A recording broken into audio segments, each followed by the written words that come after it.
Hello people, thanks for joining me today. We're in the beginning of a new series right now, and I'd like to talk to you about an incident that took place in Jesus' life that speaks volumes, especially into today's world. It's always been relevant what Jesus has to say right now, but probably more so now, I think, than probably any other time.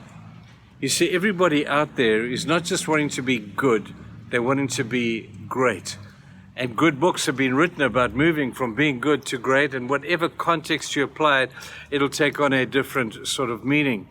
But when we look at biblical greatness, we come up with something that is so countercultural, something so counterintuitive, and I want to talk about that for a few days. Jesus met with his disciples. They were walking on the road one day, and James and John came to him and said, "Jesus, we want you to do us a favor." Jesus said, "What do you want?" And they said, "So Jesus, when you come in glory, we want to sit one at your right hand and one at your left hand. Would that be okay?"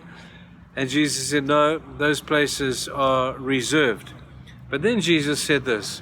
He called all the disciples together, you see, because the other disciples had seen what Jesus had, the conversation, or overheard the conversation that Jesus had had with James and John, and they wanted to rebuke them. They weren't happy with what took place. When the 10 heard about this, they became indignant with James and John. Jesus called them together and said, "You know that those who are regarded as rulers of the Gentiles lord it over them, and their high officials exercise authority over them. Not so with you. Instead, whoever wants to become great among you must be your servant, and whoever wants to be first must be your slave." Now, I got to tell you, that kind of theology or thinking does not go down in the world today. Greatness for them is about how many people you can tell what to do. Greatness for them is by how big your bank balance is. And I've attended a number and done a whole bunch of funerals of people who the world has considered great. But I fear that when they got to the other side of the bar of death, they found out that worldly greatness is seriously overrated. I want to talk about what this greatness really looks like. Now, Jesus says that the greatest amongst you is going to be, first of all, a servant.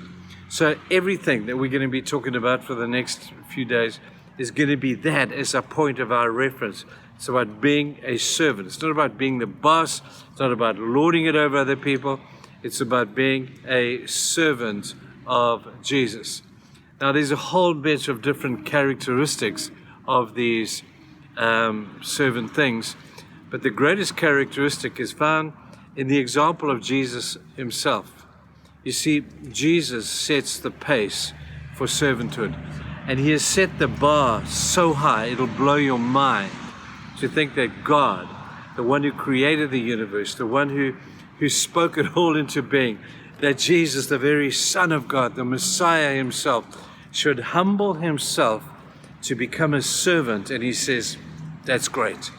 Now I'm thinking, if I was Jesus and I was going to be someone great, hey man, I would sort out all the problems in the world. I'd probably appoint myself as the king of the world. Tell everybody what to do, fix this darn mess that's going on around here, and just do what I tell you. That's what I would do. But that will one day happen. I think Jesus, when he sits on his throne in this world, there'll be a whole bunch of that taking place. But right now, he says to every believer, imitate him. And the greatest imitation you can take of Jesus is that of a servant. Do you remember the epitome of servanting would be seen in the life of Jesus, that Last Supper, where Jesus came to the Last Supper and nobody washed his feet, which would have been the custom of the day. There would have been somebody there to at least wash their feet, but the disciples were all saying, "Hey, I'm not going to wash your feet, pal. You know, you've been walking the dusty road. You haven't washed your feet for days. I'm not going to wash your feet," says one to the other. And then Jesus sees this, and he takes out a bowl, puts some water in it, puts a towel around his waist, and he washed his stinking disciples' feet. And Jesus says, that's what servanting is all about. That's a high bar for any of us to jump. Feet washing. Jesus, the feet are the lowest on your body. How low can you go that you would say, in order to be like you, we have to wash people's feet. Now, that may be literal. It may also be figurative, whatever you would like to interpret that to look like. But washing people's feet is a great act of servanting. It's the ultimate in humility. Now, when Jesus did this, the disciples were all looking and saying, oh no, we didn't want this. Oh no. But I bet you too, there were those that regretted it after Jesus had washed the disciples' feet and had that incredible supper with them. I bet you every disciple who was in the room was saying, man, I wish I had done it.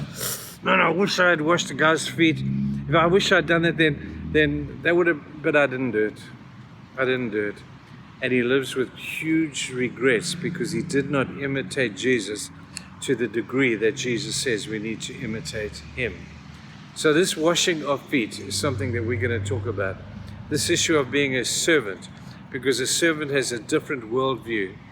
A servant has a different value system. Certainly the servants that Jesus speaks to us about being. I hope that you'll journey with me for the next couple of days. But right now, let's just stand in awe of a God so awesome, a God so huge, a God so powerful, a God so omniscient, knows everything. There's nothing he does not know. Taking on the guise of a servant with a bowl and a towel and washing our feet. That's what Jesus would do if he were here today, as he's done it all the time. Let's learn about this. Maybe we can learn something good for ourselves. We'll see you tomorrow. Bye-bye.